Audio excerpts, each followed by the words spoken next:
जंगल में लगातार बारिश हो रही थी। आसमान में घने बादल थे और धरती पर पानी का सैलाब आ चुका था। नदी का पानी उफान मार रहा था। पेड़ और पौधे मानो पानी के भार से टूटकर गिर रहे थे। जानवरों में डर का माहौल था। हर कोई बेमन से अपने अपने आश्रयों में छिपा हुआ था। रानू चिड़िया और मीनू मौसी पेड़ की शाखा पर बैठी हुई थी। जब बारिश तेजी से बरस रही होती है, रानू घबराई हुई दिखती है। मीनू मौसी, ये बारिश तो धीरे धीरे करके विकराल रूप लेती जा रही है। ना जाने क्यों मुझे ये बारिश बहुत ही रहस्यमयी लग रही है। तुम सही कह रही हो रानू, हमारे जंगल में इससे पहले भी बारिश हुई है। बारिश के मौसम में तो जंगल बहुत ही सुहावना लगता है, पर इतनी भयानक बारिश मैंने अपने जीवन में कभी नहीं देखी। और तो और मीनू मौसी, ये बारिश बेमौसम भी हुई है। ये तो पतझड़ का मौसम है। पतझड़ के मौसम में बारिश पहली बार देख रही हूँ। मेरा मन कहता है कुछ न कुछ गड़बड़ जरूर है। जो भी गड़बड़ होगी सामने आ ही जाएगी। मौसी, हमें जंगल के शेर महाराज से बात करनी चाहिए। हाँ रानू, चलो महाराज से मिलते हैं। इसके बाद दोनों उड़कर शेर राजा की गुफा की ओर जाती हैं। शेर राजा की गुफा में हिरन, बंदर और चील पहले से मौजूद हैं। सभी गहरी सोच में डूबे हुए हैं। रानू और मीनू मौसी वहां पहुंचती हैं। महाराज, ये बारिश रुकने वाली नहीं लगती। तुम सही कहती हो रानू, ये बारिश तो बंद होने का नाम ही नहीं ले रही। जंगल में ऐसी तबाही मैंने पहले कभी नहीं देखी। हमें अब दूसरे जंगल की ओर जाना चाहिए महाराज, ताकि हम सुरक्षित रह सकें। तुम्हारी बात सही है। मुझे अब जंगल की बारिश किसी भी तरह से सामान्य नहीं लग रही है। हम अपने कुछ साथियों के साथ नए जंगल की तलाश करेंगे।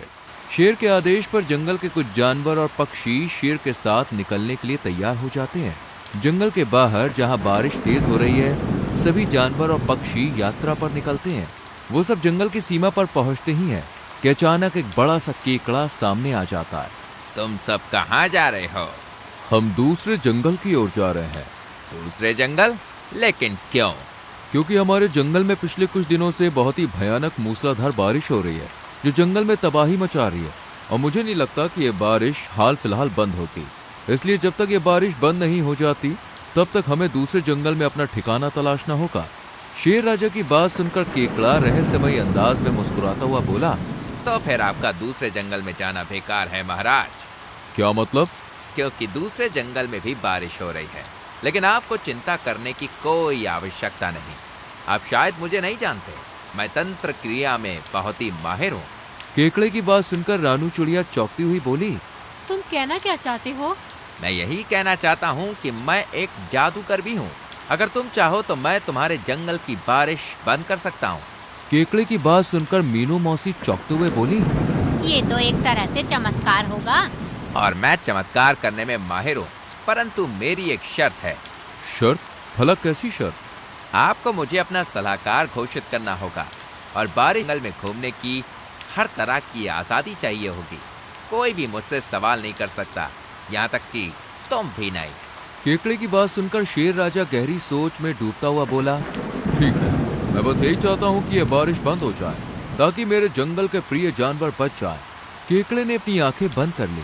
कुछ देर बाद वो आंख खोलकर बोला, मुझे तुम्हारे जंगल की गुफा के पास ले चलो, वहाँ मैं बारिश रोकने का रहस्य दिखाऊंगा। सभी जानवर केकड़े के साथ गुफा की ओर चल पड़े। गुफा के पास पहुंचकर केकड़ा गुफा के पास मिट्टी खोदता है और थोड़ी देर बाद जमीन से एक चमत्कार हीरा निकलता है। केकड़ा हीरे को शेर राजा के सामने रखता है।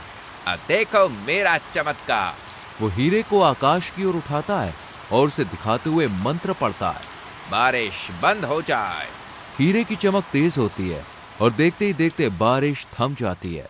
बादल धीरे धीरे छटने लगते हैं और सूरज की किरणें जमीन पर पड़ने लगती हैं। सभी जानवर एक दूसरे को देखकर खुशी से उछल पड़ते हैं।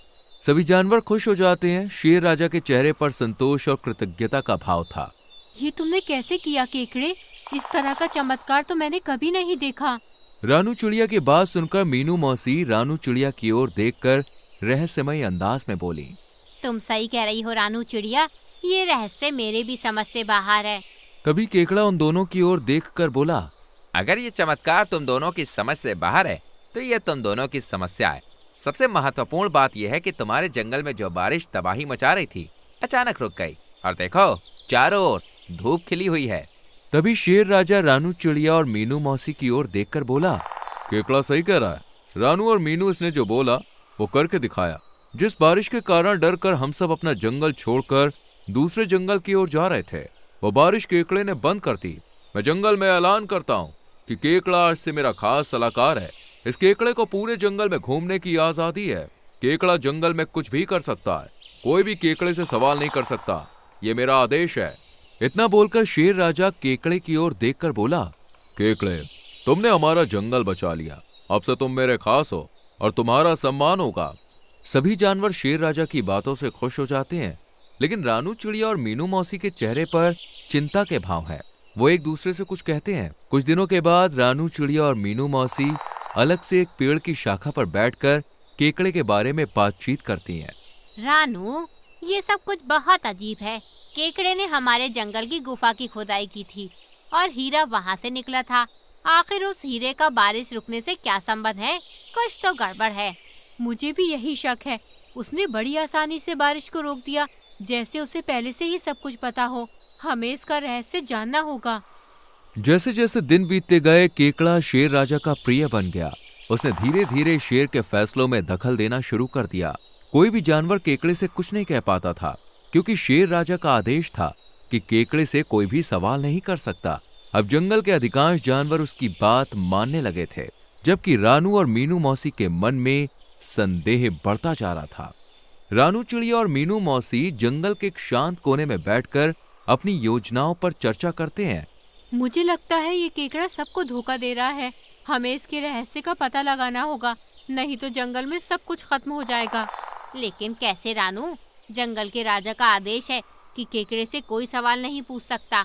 हमें कोई ना कोई सबूत तलाशना होगा जिससे ये साबित कर सके ये केकड़ा हम सबको धोखा दे रहा है। मीनू मौसी ने इतना कहा ही था कि तभी मीनू मौसी की नजर सामने एक बूढ़ी लोमड़ी पर पड़ी। उस बूढ़ी लोमड़ी को देखकर मीनू मौसी रानू चिड़िया से बोली, रानू, ये बूढ़ी लोमड़ी तो हमारे जंगल की नहीं लगती। मीनू की बात सुनकर रानू भी उस लोमड़ी को गौर से देखती हुई बोली, तुम सही कह रही हो मीनू मौसी। चलो इससे पूछते हैं। ऐसा लग रहा है जैसे ये किसी को ढूंढ रही है। कुछ ही देर में रानू चिड़िया और मीनू मौसी बूढ़ी लोमड़ी के पास खड़ी हुई थी। रानू चिड़िया बूढ़ी लोमड़ी की ओर देखकर बोली, कौन हो तुम? तुम तो हमारे जंगल की नहीं लगती। मैं एक केकड़े को तलाश कर रही हूँ। ये सुनकर मीनू और रानू दोनों बुरी तरह से चौंक पड़ी। केकड़ा? कैसा केकड़ा? मैं दूसरे जंगल में एक गुफा के अंदर रहती हूँ। मैं एक जादूगरनी हूँ। कुछ समय पहले की बात है, मैंने अपनी तंत्र शक्ति से एक चमत्कारिक हीरा प्राप्त किया था, जो कि अद्भुत चमत्कारी हीरा था।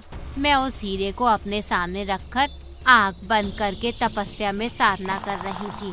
तभी एक केकड़ा बड़ी तेजी से गुफा के अंदर घुस गया और उस हीरे को चुराकर बड़ी तेजी से भाग गया। तब से मैं उस केकड़े को ढूंढ रही हूँ।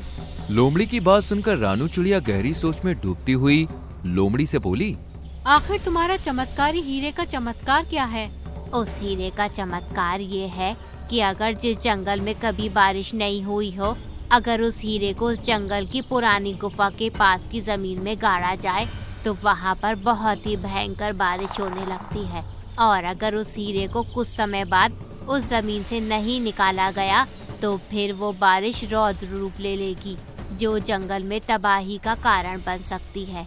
कुछ दिनों पहले मुझे सुनने को मिला कि तुम्हारे जंगल में कुछ इसी तरह की बेमौसम बारिश हुई थी। लोमड़ी की बात सुनकर रानू और मीनू को केकड़े का सारा रहस्य समझ में आ चुका था।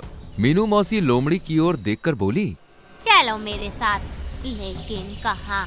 हमारे जंगल के शेर राजा के पास। तुम्हें वो केकड़ा वही मिलेगा, और जो तुमने अभी हम दोनों को बताया, यही बात तुम्हें महाराज के सामने भी कहनी होगी। रानू चिड़िया और मीनू मौसी उस लोमड़ी को शेर राजा की गुफा में ले गए, जहाँ वो केकड़ा आराम से बैठा हुआ था। लोमड़ी को देखकर केकड़ा बुरी तरह से डर गया। लोमड़ी को देखकर शेर राजा रानू से बोला, रानू, कौन है ये लोमड़ी? महाराज, ये कौन है? आप इसी से पूछ लीजिए। लोमड़ी शेर राजा को सारी घटना बताने लगी। लोमड़ी के मुंह से सारी घटना सुनने के बाद शेर राजा क्रोधित होकर केकड़े से बोला, क्या सच है? क्या हीरा इस लोमड़ी का है? केकड़ा समझ चुका था कि अब उसके पास सच बोलने के अलावा और कोई चारा नहीं था। वो सर झुकाता हुआ शेर राजा से बोला, ये सच है महाराज। मुझे मेरे जंगल में कोई सम्मान नहीं देता था। मैं जानता था कि मेरे जंगल की गुफा में एक बूढ़ी लोमड़ी रहती है, जो कि एक जादूगरनी है। मुझे इस हीरे का रहस्य पता था। एक दिन मैं बूढ़ी लोमड़ी की गुफा से इस हीरे को चुरा कर ले गया और आपके जंगल की पुरानी गुफा में गाड़ दिया। मुझे पता था कि अगर उस हीरे को नहीं निकाला गया तो कुछ ही दिनों में बारिश आपके जंगल में तबाही मचा देगी और आप जंगल छोड़ने का ही फैसला करेंगे। इसलिए मैं जानबूझकर जंगल की सीमा पर खड़ा हो गया। बस इससे आगे कुछ भी बताने की जरूरत नहीं है। मैं समझ गया कि ये सब तुम्हारी योजना का हिस्सा था। जंगल की सीमा पर तुम हमें गुफा के पास ले आए और तुमने जैसे ही उस हीरे को निकाला बारिश बंद हो गई। तुम्हारा हीरे को देखकर कहना कि बारिश बंद हो जाए ये सिर्फ एक नाटक था ताकि तुम हम सबको धोखे में रख सको। महाराज, ये सब मैंने मान सम्मान पाने के लिए किया। मान सम्मान अगर पाना है तो मान सम्मान वाले कार्य करो। तुम नहीं जानते कि तुम्हारे इस गलत कार्य ने जंगल में कितनी तबाही मचाई है। मेरी नजरों के सामने से इसी वक्त दूर हो जाओ। दोबारा इस जंगल में नहीं दिखना, नहीं तो मारे जाओगे। और हाँ, जाते समय वो हीरा इस लोमड़ी को दे दो। जो जिसकी चीज है उसी को मिलनी चाहिए। केकड़े ने तुरंत उस हीरे को लोमड़ी को पकड़ा दिया और दुम दबाता हुआ जंगल छोड़कर भाग गया। फिर रानू चिड़िया और मीनू मौसी की चालाकी ने केकड़े के झूठ का पर्दाफाश कर दिया। तो दोस्तों, कैसी लगी आपको हमारी ये कहानी? अगर कहानी अच्छी लगी हो तो वीडियो को लाइक कीजिएगा, चैनल को सब्सक्राइब कीजिएगा और हाँ, कहानी अपने दोस्तों के साथ शेयर करना तो बिल्कुल मत भूलिएगा। मैं आपको मिलूंगी अगले वीडियो में किसी नई कहानी, नई सीख के साथ। तब तक के लिए